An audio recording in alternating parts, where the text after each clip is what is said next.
Well, let's not slow down. How about the minutes for April 12th? Question. You have your list of all the committee members that you just emailed out recently. I do, somewhere. Reading the minutes here, the ZBA, you have me as the non-voting selectman's rep. Right. How do I think on that list you have me listed as a voting member? I didn't review that list, I can't I actually sent Susan a note to correct that. So, Oh, okay. So I'm on as a non-voting member. right. Because I saw that and I said, didn't make, Yeah. okay. Yeah, The minutes are Tuesday. Yep, that's fine. the confusion is, Bill is already on the ZBA, but now as a selectman, could he be a ZBA rep and a selectman's rep? And he can't wear two hats, so we determined that he would be, in fact, a selectman's rep, non-voting.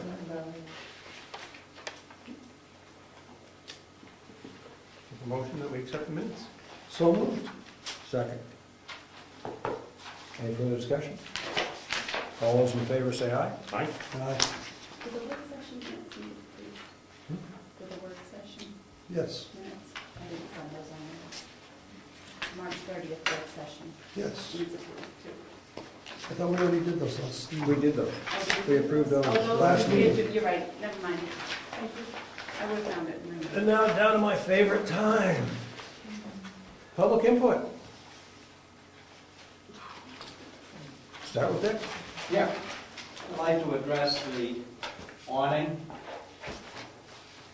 on the handicap ramp at the rear door of the schoolhouse. I believe that the installation was suggested in December. Is that correct? And the Heritage Commission was to check on the influence on the historic classification of that building. That's that correct. That was put on. And in January, it was approved by the Heritage Commission. Okay, what did it cost? It was like 900. $900. $900? It's the same material that's used by the Catholic Church, the Paul School, the same company, and it can actually be removed in total and does not affect the historic value of the building in any way. We did check on that first. And how was the money appropriated? I see nothing in the minutes where the selectmen voted to spend that money.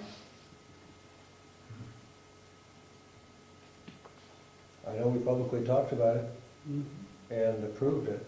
I don't remember a dollar figure tied to it during the discussion. My memory's not that good. Well, the minutes don't reflect the dollar figure, and it does not reflect the vote by the board. So my question is, who approved it? The expenditure. I understand who approved putting the awning up, but I'm wondering who approved the expenditure.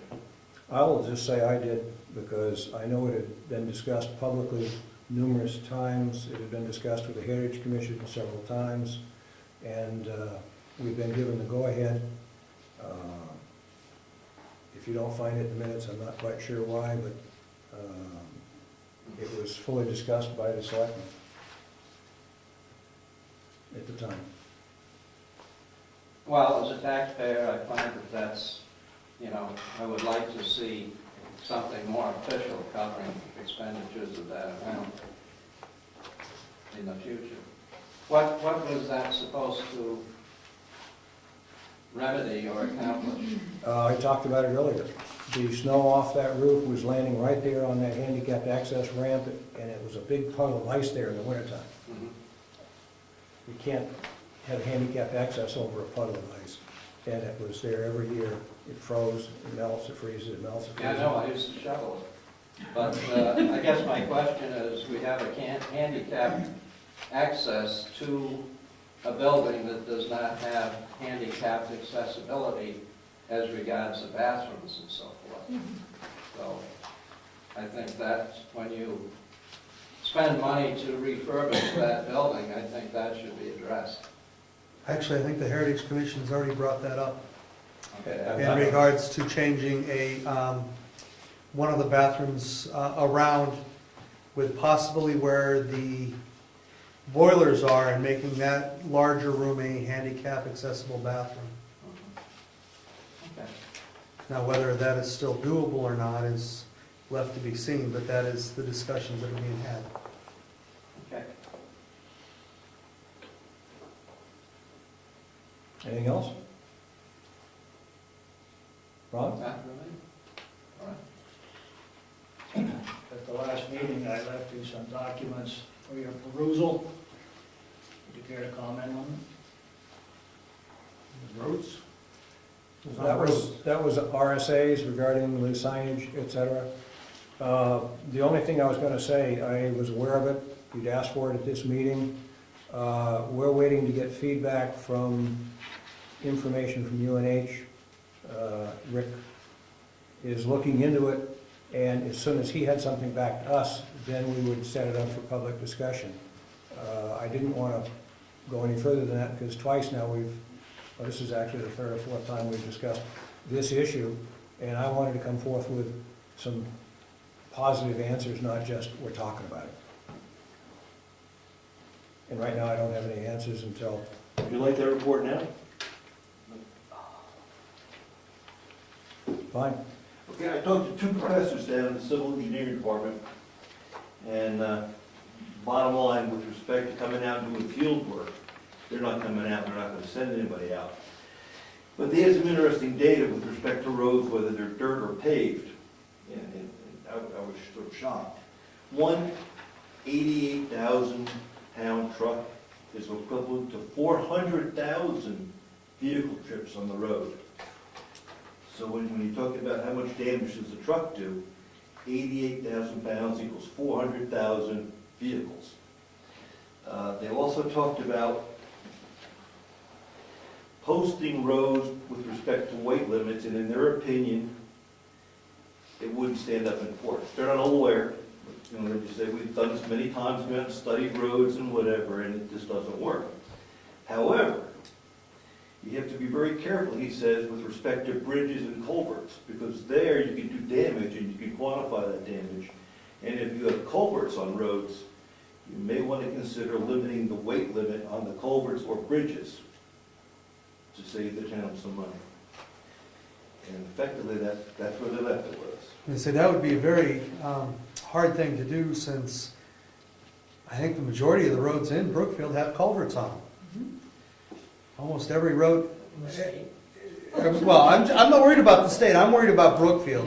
I'm pretty sure that almost every road, paved and otherwise, have culverts in them somewhere. If you want to protect your roads and culverts, that's what he suggested. You look at the damage done to culverts and bridges. Okay. And if you don't want to protect them, that's okay too.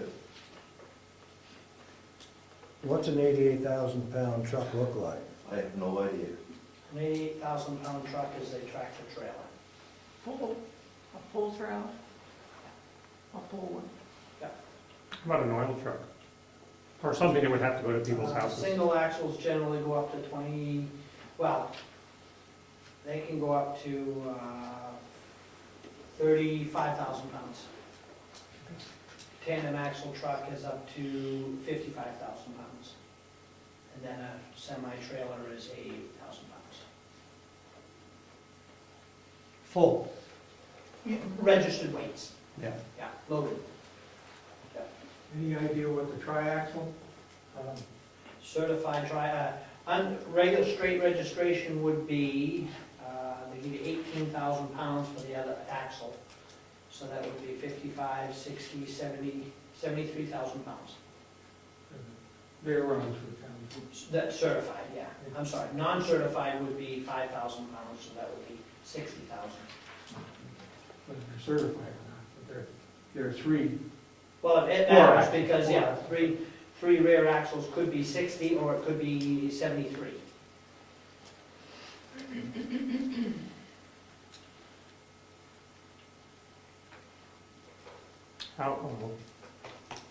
And we're talking about town roads, the state roads are Right. totally different. They use the same figures on state roads, that's what he was saying. On a state road, it's the same calculation, 88,000, 400,000, and when it was on a bridge or toll plaza or whatever, these are the calculations they use in maintaining and designing those road beds. No, I meant as far as a posting of it Oh. because of a culvert. I never see along a state highway or a state road a sign, or I can't think of Oh, one. you see E2s, don't they specify weight limits? One of the two is- E2 on a bridge says that any certified load can go over it, Okay. and then E2 is only straight registrations. That's the difference between those. Say those two again, If you because you see just a said bridge- E2 or both. E1, I'm Okay. sorry, E1 is certified loads can go over it. So a triaxle truck, which is normally straight registration 60,000 pounds, if it has an E1 rating on the bridge, it can do a certified load of 73,000 pounds. Or whatever, I don't know the other classification for certified trailers or single axles. If it's an E2, it's only straight registration. So even if you had a triaxle truck that was certifiable for 73,000 and the bridge was 72, the bridge was E2, it could only carry 60,000 over it, over the bridge, And our bridge up on Moose Mountain is what? E2. E2.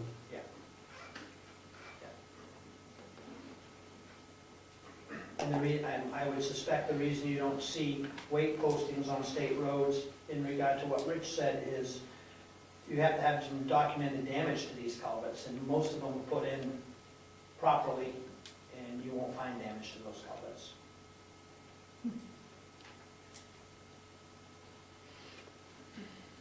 Have we had any damage to the culverts on Lyford? We added one, and we haven't repaired or done anything to the culverts there since I've been doing the road work. I thought we replaced the culvert down on the lower portion of Lyford, down between, as you come around the corner, coming back out You're this. right, we 16. did replace that one, and Brad, can you refresh my memory as why we replaced that one? Sure, it was set too low. That's right. It was, the culvert itself became a sump, and it was just, all the dirt would fill up and clog it, so we actually picked it up so it would drain. So you just reinstalled and installed a new one Yeah. to make sure it had proper Yep. draining? Okay. But there was no damage to the old culvert? Other than full of sand.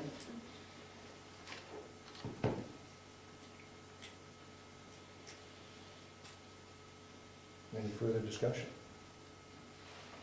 Good information. I think Boone's got a question, I think Ron's Certainly. got No, something. I was going to, actually, I had a comment, a public comment, but I was waiting for this discussion to end, which Let is, me just be sure, Ron, I was just wondering what your comments were on the legality of taking those signs down.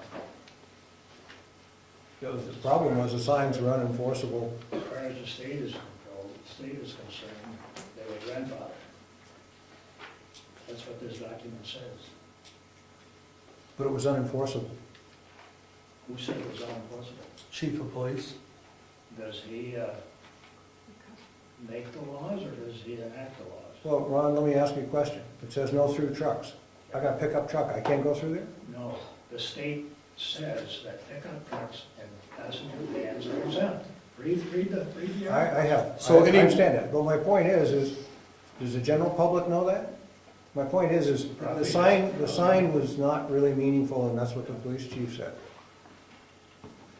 And there was no legal basis to post the roads, there was no, Well, as I said before, there are thousands of them across the country that are apparently being. I'm not worried about thousands across the country, I'm only worried about the ones here in Brookfield, whether or not that it was properly posted to begin with.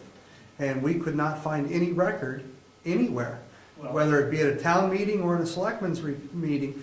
And Craig Evans went back through those minutes and notes way back and could not find anything that justified posting that road.